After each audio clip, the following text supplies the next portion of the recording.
चलो देखो यहाँ पे समझो, पिछले क्लास में हम लोग श्रेणी क्रम संयोजन में 3 प्रतिरोधों के लिए समतुल्य प्रतिरोध निकाले थे, यानी R बराबर R1 plus R2 plus R3। अब हम लोग समानांतर क्रम में 3 प्रतिरोधों को जोड़ेंगे और उसका समतुल्य प्रतिरोध निकाल के देखेंगे कि क्या आ रहा है। तो प्रश्न है कि समानांतर क्रम संयोजन, इसका एक और नाम होता है क्या, पार्श्वबद्ध संयोजन में 3 प्रतिरोध R1, R2 और R3 प्रतिरोधों का समतुल्य प्रतिरोध ज्ञात करना है, अर्थात 1/R बराबर 1/R1 plus 1/R2 plus 1/R3। तो देखो सबसे पहले क्या करेंगे, 3 को प्रतिरोध ले लेंगे। तो 3 प्रतिरोध ले लिए, पहला प्रतिरोध R1, दूसरा R2 और तीसरा R3, और तीनों को किस क्रम में जोड़ दिए, समानांतर क्रम में जोड़ दिए। इस श्रेणी क्रम अगर आता तो डायरेक्ट कैसे जोड़ते हम लोग, जैसे पिछले क्लास में जोड़े थे।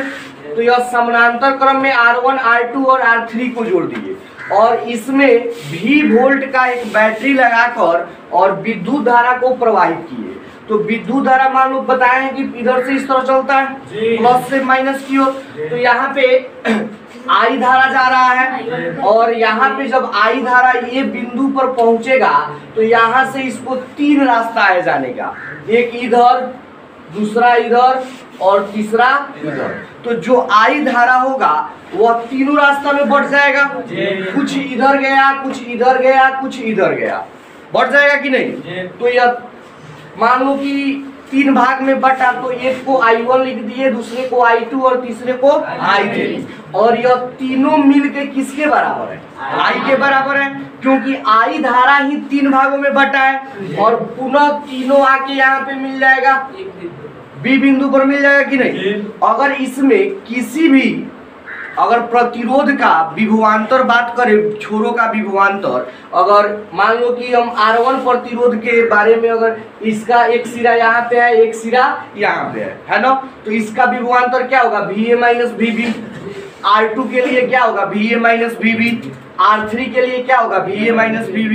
यानी विभवांतर सब में एक ही है, इसमें चेंज क्या है, धारा सब में अलग अलग है। धारा क्या है, सब में अलग, इसमें I1 धारा, इसमें I2 धारा, इसमें I3 धारा। तो इसमें विशेष रूप से हम धारा पर ही चर्चा करेंगे। तो यहाँ पे वही चीज जो समझाया है, माना R1 और R2 तथा R3 3 प्रतिरोध है जो समानांतर क्रम में जुड़े हुए हैं, साथ ही V वोल्ट का बैटरी आरोपित करने पर परिपथ से मुख्य धारा I प्रवाहित की जाती है, जो क्रमशः I1, I2 तथा I3 में विभक्त हो जाती है। ओम के नियम से हम लोग जानते हैं कि V बराबर IR, इसको ऐसे भी लिख सकते हैं, I बराबर V/R लिख सकते हैं कि नहीं। अब आओ, अब यहाँ पे हम लोग आगे बढ़ते हैं। तो R1 प्रतिरोध के छोरों के बीच, R1 प्रतिरोध के छोरों के बीच प्रवाहित होने वाली विद्युत धारा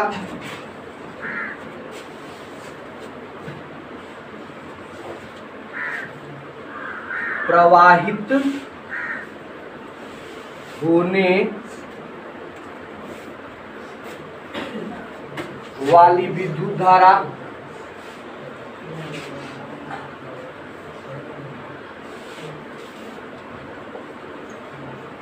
बताओ, R1 के बीच जो प्रवाहित होने वाला विद्युत धारा होगा, R1 के बीच कौन सा जा रहा है, I1 जा रहा है कि नहीं।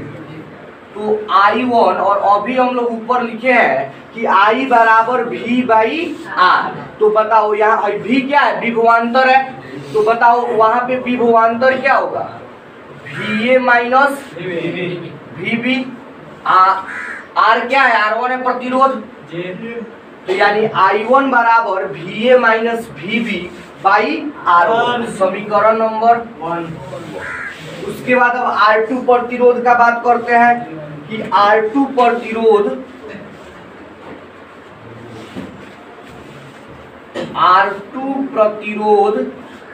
के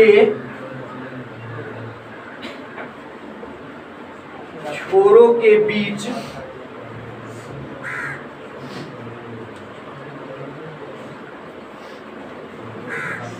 प्रवाहित होने वाली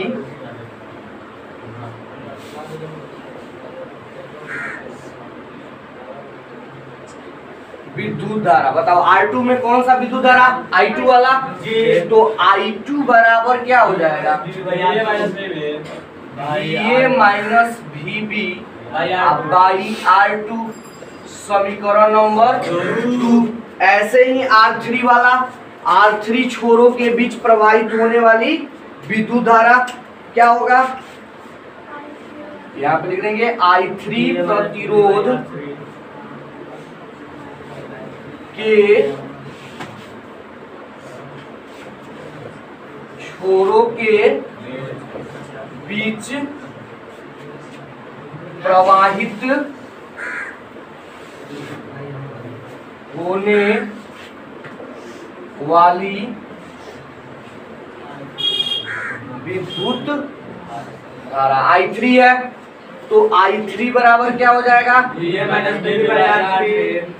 VA minus VB by R3, समीकरण नंबर 3। अब क्या करेंगे? समीकरण 1, 2 और 3 को जोड़ देंगे। क्या करेंगे? समीकरण 1, 2 और 3 को जोड़ेंगे। तो यहाँ पे लिख दे रहे हैं समीकरण 1, 2 और 3 को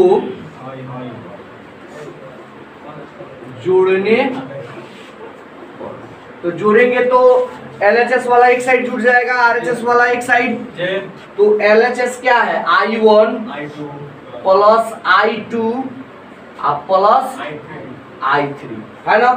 उसके बाद RHS देखो सब में VA माइनस VB बटा R1, उसके बाद प्लस VA माइनस VB बटा R2 plus VA minus VB बटा R3। बताओ सब में VA माइनस VB दिख रहा है क्या? तो क्या VA माइनस VB उसमें तो हम कॉमन नहीं ले सकते हैं? ले सकते हैं कि नहीं? इसमें भी VA माइनस VB, इसमें भी, तो सारे में से VA माइनस VB कॉमन ले ले। तो यहाँ पे देखो I1 plus I2 plus I3 बराबर, यहाँ से कॉमन ले लिए VA माइनस VB। तो बताओ यहाँ पे क्या बचेगा? 1 by R1 plus 1 by R2 plus 1 by R3 बचेगा ना। अब एक चीज जैसे श्रेणी क्रम में हम लोग किए थे कि यदि R1, R2 और R3 का समतुल्य प्रतिरोध R हो, तो इसमें भी R1, R2 और R3 का समतुल्य प्रतिरोध R हो, तो R0 से प्रवाहित होने वाली विद्युत धारा क्या हो जाएगा? मतलब अब यहाँ पे अगर हम मान लें कि R1, R2 और R3 का समतुल्य प्रतिरोध क्या हो? R हो, तो R के सिरों के बीच से जो प्रवाहित होने वाली धारा होगी वह क्या होगी? I बराबर VA minus VB by R होगा ना। तो वही चीज को लिखेंगे यहाँ पे। चलो इसको मान लो समीकरण नंबर 4। अब यहाँ पे हम वही बात लिखेंगे कि यदि R1, R2 तथा R3 प्रतिरोध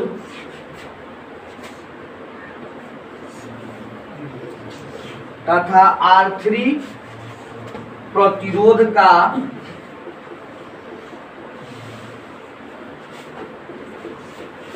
समतुल्य प्रतिरोध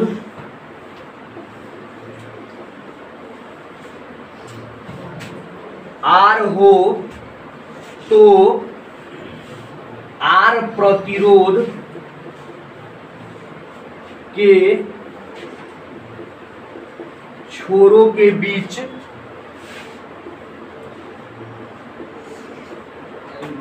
प्रवाहित होने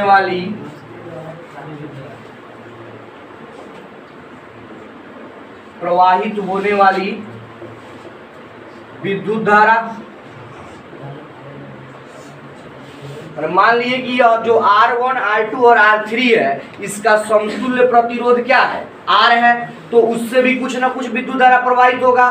तो उससे विद्युत धारा I अगर प्रवाहित हो रहा है तो I बराबर क्या हो जाएगा, VA minus VB by R हो जाएगा कि नहीं। समीकरण नंबर 5। समीकरण 4 और 5 को देखो, यहाँ पे इसके लिए आप फिगर भी ड्रॉ कर सकते हैं, केवल A और B, जिस तरह पिछले क्लास में हम लोग किए थे उसी प्रकार नहीं भी करेंगे तो चलेगा, कोई दिक्कत वाली बात नहीं। तो चलो यहाँ पे I बराबर हो गया। अब समीकरण 4 और 5 को देख के बताओ क्या क्या लग रहा है उसमें, समीकरण 4 5 में बताओ। अच्छा यह जो है बताओ I1 plus I2 plus I3 है, यह किसके बराबर है, यह टोटल इतना जो भाग है यह किसके बराबर है, I के बराबर है कि नहीं। यहाँ पे आप एक और लाइन और ऐड कर लीजिएगा कि I बराबर VA माइनस VB बराबर 1/R1, उसको समीकरण नंबर 4 मान लीजिए। ये I के बराबर है कि नहीं, और ये भी I है तो यह भी I ये भी I, तो LHS LHS बराबर, तो RHS RHS भी क्या होगा, बराबर होगा। तो यहाँ पे हम लिख सकते हैं VA माइनस, लिख देंगे पहले समीकरण 4 और 5 से, समीकरण 4 और 5 से क्या हो जाएगा, VA minus VB by R बराबर VA माइनस VB बाई नहीं है यहाँ पे 1/R1 plus 1/R2 plus 1/R3। VA minus VB से VA माइनस VB कट जाएगा कि नहीं। क्या बच गया इस साइड, LHS में बच गया 1/R बच गया ना। तो यह अब प्रूफ हो गया यहाँ पे कि 1/R बराबर 1/R1 plus 1/R2 plus 1/R3। बात समझ में आया। चलो यह बहुत ही VVI प्रश्न है, 5 नंबर 6 नंबर में हमेशा पूछते रहा है, नोट कर लीजिए तो जल्दी से।